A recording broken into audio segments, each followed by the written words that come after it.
Hello दोस्तों, मैं आप लोग को प्रणाम करती हूँ। मेरा प्रणाम स्वीकार हो। भाइयों बहनों, आप लोग को प्रणाम करती हूँ। मेरा प्रणाम स्वीकार हो। हम लोग झूमर गीत गाने जा रही हैं। आप लोग हमारे चैनल को आगे बढ़ाइए, अपना ढेर सारा दुलार दीजिए, दया बरसाइए, हम लोग का चैनल को आगे बढ़ाइए। हम लोग बहुत ही मेहनत कर रहे हैं। अब इस वीडियो के माध्यम से आप लोग से कह पा रही हैं कि हम लोग कितना मेहनत कर रहे हैं। हम लोग को आगे बढ़ाइए। इतना हम लोग मेहनत कर रहे हैं, थोड़ा आप लोग भी मेहनत कर दीजिए। जो गलती होगा उसे क्षमा करिए। पूरा वीडियो देखिएगा। हम लोग का वीडियो देख के घबराइए नहीं, वीडियो को देखते रहिए ताकि हम लोग को भी मेहनत का फल मिल जाए। लोग कहते हैं मेहनत का फल बहुत ही मीठा होती है, लेकिन अभी तक हम लोग को कुछ मिल नहीं रहा है। आप लोग ध्यान दीजिए।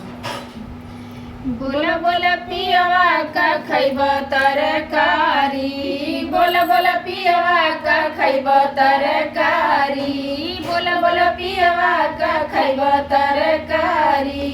नहीं कर काम धंधा न नौकरी सरकारी, न कर काम धंधा न नौकरी सरकारी।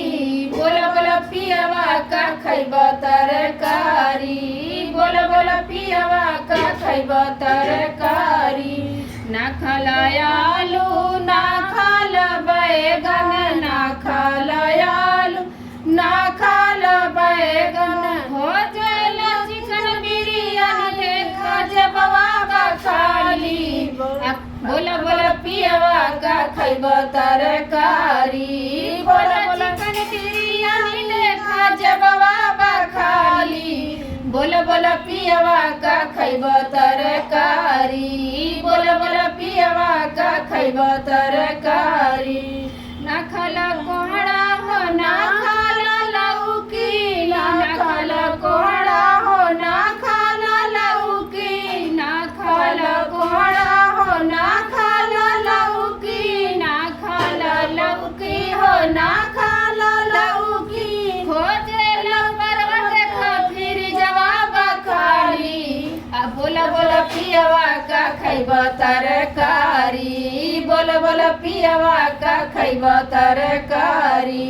नहीं कर काम धंधा ना नौकरी सरकारी, ना कर काम धंधा ना नौकरी सरकारी।